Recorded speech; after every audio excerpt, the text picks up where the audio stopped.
This video is going to surprise a whole lot of you, just like what's in this box, actually. We're going to discuss whether or not the 100 series Land Cruiser is the best budget-friendly off-road platform that money can buy right now. Will It Adventure is a new series produced by Outdoor Auto where we deep dive into specific automotive platforms to see if they make good adventure rigs. If you have a platform you want to see on an episode, make sure to put it in the comments and subscribe for future episodes. The 100 series is considered a pretty polarizing Land Cruiser by a lot of people. There's a couple reasons for that. One is a lot of people think that it's one of the most reliable 4x4s that was ever made, and that was because of the 4.7 liter V8 paired with the transmission, basically never had problems. In fact, that's an engine that has made it to 1 million miles multiple times on recorded cases. The other side of the camp, they kind of want to argue that it's not even a Land Cruiser in the first place. This was the first Land Cruiser with independent front suspension. It was also the first Land Cruiser where they pushed it into the luxury SUV classification. To get to the bottom of this debate, we actually went out and bought a Land Cruiser 100. That's actually what I'm driving home right now. So after giving this vehicle a really good shakedown on hundreds of miles of dirt road, we did a very detailed inspection on it. Okay, so we are gonna get our first look at the underside of the Land Cruiser. Wish me luck. And then we combed through about 100 pages of service receipts. In the middle of all that, we definitely found a few surprises. One of those surprises being I had to leave a vehicle on the trail abandoned overnight for the first time ever in my life. Okay, but before we jump into that, let's go ahead and go over some quick speeds and feats for this vehicle so we can all get on the same page. Also, this vehicle, for being 24 years old, it's incredible how smooth this thing drives. So speaking of things that last a long time, today's video is sponsored by Jackery. Now Jackery has a brand new unit out that is called the Explorer 1000 version 2. It has the new Life P04 battery, which means the unit can be smaller. Then another thing that they gave us is they gave us a foldable handle, which I love. It uses up a lot less space. The other thing about having that Life P04 battery is old units only used to last about 500 charge cycles, whereas this one will last 4,000. So this thing is much more durable and it will last a lot longer. You've got a full set of ports on it for charging off of your car, for plugging into the wall. Speaking of plugging into the wall, you can charge this thing because of the new battery design on this. You can charge this thing from 0% to 100% in 1 hour, which is awesome because if you off-road and you overland, there's a couple times where you'll be stopping somewhere just for a brief amount of time and then you're back on the road. If you ever get behind on your battery power, that's a great way to catch up. You also have all the new USB-C ports where you've got a 30 watt, you've got 100 watts, so you can run a full MacBook Pro off of a USB-C port. You got, of course, your USB-A, and your normal AC units. It even has a flashlight on the front and your normal DC plug if you're running a 12-volt fridge. One of the first things you're going to notice is the cable that comes with the solar panel is really cool because it adds an additional USB and another USB-C port right on the side of it, so you can charge directly off the solar panel alone. And then the solar panel, I don't know what this is, but it has like this plastic film coating over top of the solar panel. So it feels a lot more durable and it's really hard to scratch. A lot of my other solar panels are a little bit shiny and I kind of just feel like I'm messing them up all the time, especially when I'm like cleaning the dust off. But this thing folds up really nicely. This is a 200 watt panel, so this thing is actually huge. It has a low profile plug right here, so you don't have a bunch of plugs hanging off of it. And then it even has this cool little sundial that is right here.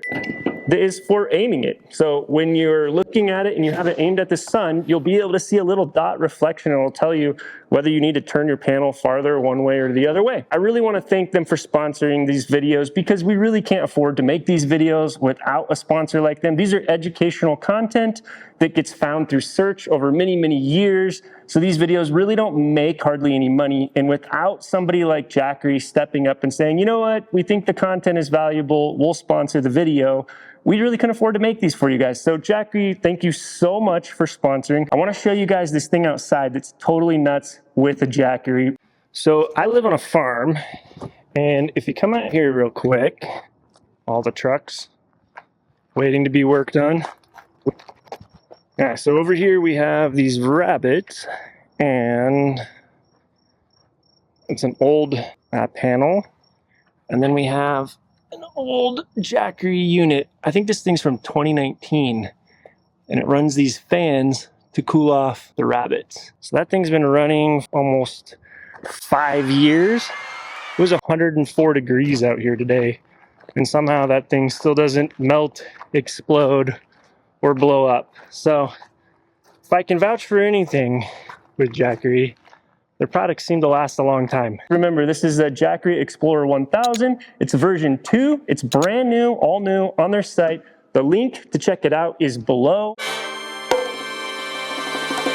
The 100 series platform was manufactured from 1998 to 2007. In the United States, it came with the 4.7 liter V8 that's very widely considered the most reliable Toyota engine possibly ever made. Overseas, you got to see it with the 4.2 liter turbo diesel. The models included the 100 series Land Cruiser as well as the Lexus LX 470, both built on the same platform. Over the course of those years, it started out with 230 horsepower and built to 275. One other thing is this is a 2000, so it only has the 4-speed transmission, not the 5-speed that came in 2003. And for having a 4-speed transmission, again, this thing shifts through the gears so smooth. You don't feel it really clunking in from one gear to the other. I would imagine the 5-speed that they added later on probably helped with freeway miles per gallon and probably got your MPGs up a little bit, because that is one thing that's definitely true about this thing. This thing is a thirsty girl. I mean, you're talking 10 to 14 miles per gallon max. And on top of that, you've got to use premium fuel. If you're worried about safety, they did add the side impact airbags in 2003. Now here's where some of the criticism comes in from the old school Land Cruiser crowd. It actually was shifted to a semi-float rear axle instead of a full float rear axle, which does make the axle a little bit weaker. It also makes the axle a little bit harder to work on. It had IFS on the front end, so no more solid axle, and it was switched, of course, to rack and pinion steering. In 1998 and 1999, there was an option for a rear locker. By 2000, that was replaced with the introduction of A-Track. Stability and traction control. This was one of the first SUVs in the world to have stability and traction control. Lastly, it did have an option for height and ride adjustable suspension, but we're going to talk more about that when we cover modifications to this platform. By the way, did you guys figure out what's in this box yet? I already gave you a couple clues. Here's another one. This was the leading cause for this car having to go into service over the last 24 years. If you think you know what it is, leave a guess in the comments below. Now remember, we aren't debating whether the 100 series is the best Land Cruiser. We're just trying to get to the bottom of whether or not it makes a great adventure rig today. At the end of this video, we're gonna give it an adventure score in these 5 categories, and it's gonna get a 1 to 5 rating. One of the unique things about the 100 series is that it's the cheapest Land Cruiser available on the market right now. If you do your research, you can pick up a decent one in around the 200,000 mile range for around $10,000. So the other question that's worth exploring is the Land Cruiser 100 the best budget-friendly off-road platform you can get right now? As far as reliability, when this SUV was new, there was really only one widespread issue, and it was only affected 1998 and 1999, and that was to stop the pinion gear from separating from the ring gear. And in 2000, it was upgraded to a 4-pinion front diff, which basically made the problem go away. Okay, so obviously the 100 series is a very reliable vehicle. That's evidenced by how many of them are still on the road.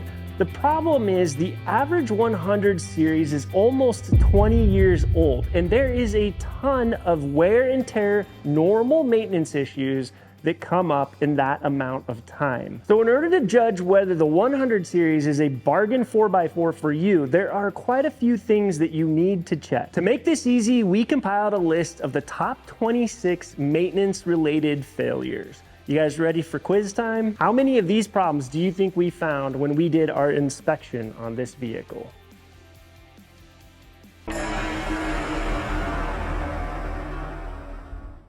How many of these do you think we found in the service records that came with the vehicle? Okay, so think about that for a minute. Out of 26 critical maintenance items, only 7 haven't had to be addressed yet. Okay, to put that in perspective, this vehicle has been on the road for 24 years. It's driven about the same amount of miles as it is to the moon, and it's pretty much had to go in for an actual parts maintenance replacement about once every 1.5 years over that period of time. Obviously, we're not counting oil changes and oil filters and air filters. All in all, this is a very reliable vehicle.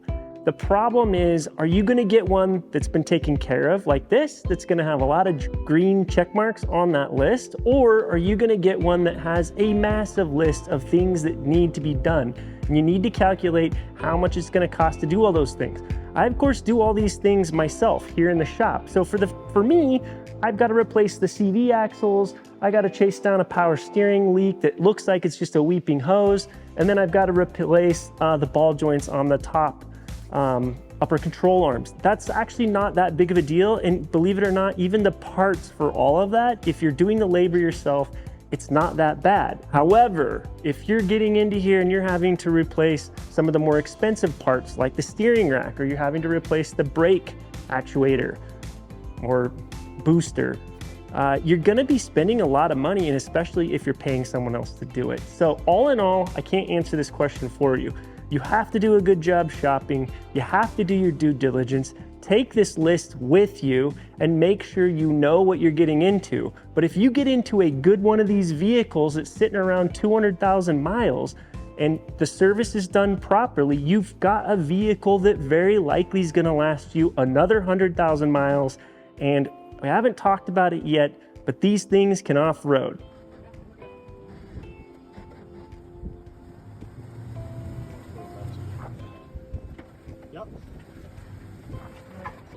Yep, just keep going. Just roll with it. Yep. Keep going. Go. Yeah.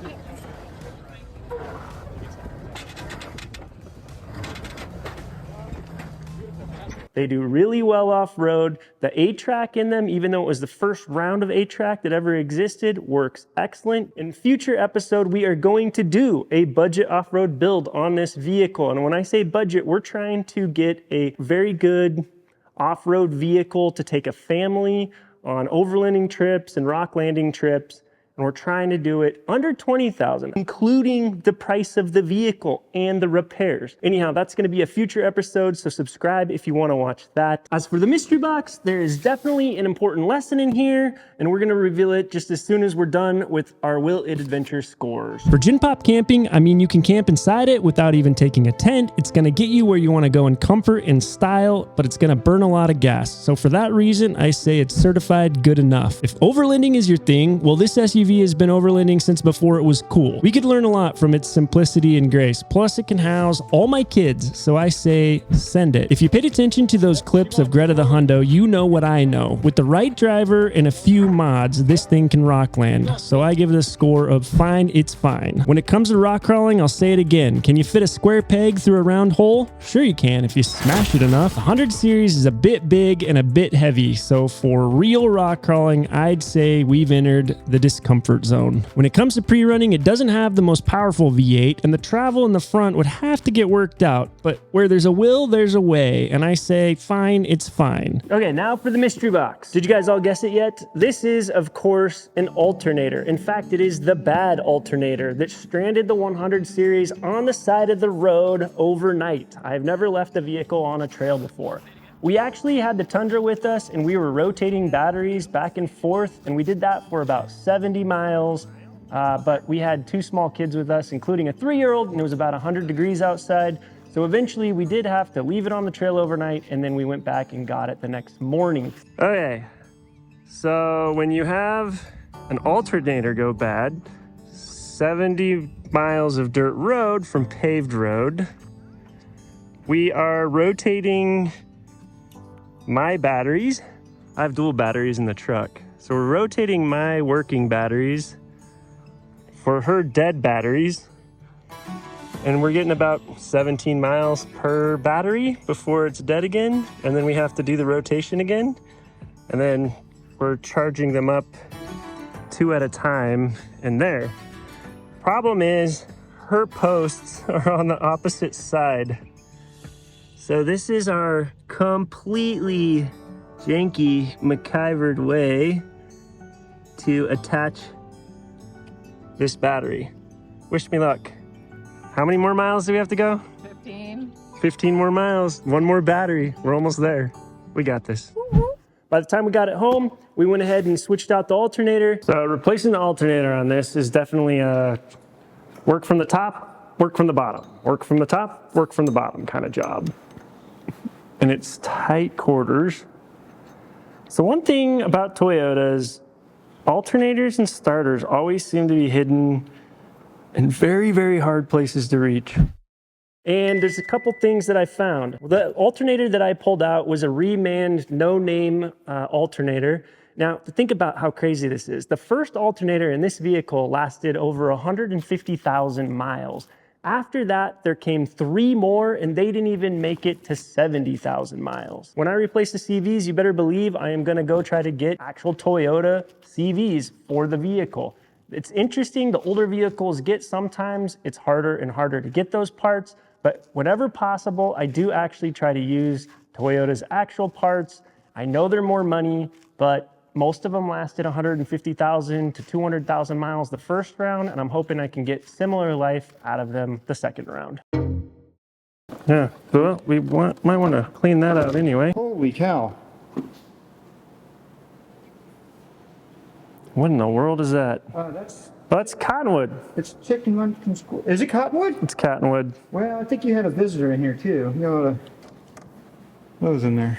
Yeah, we definitely had a visitor. Well, let's clean that out. Definitely.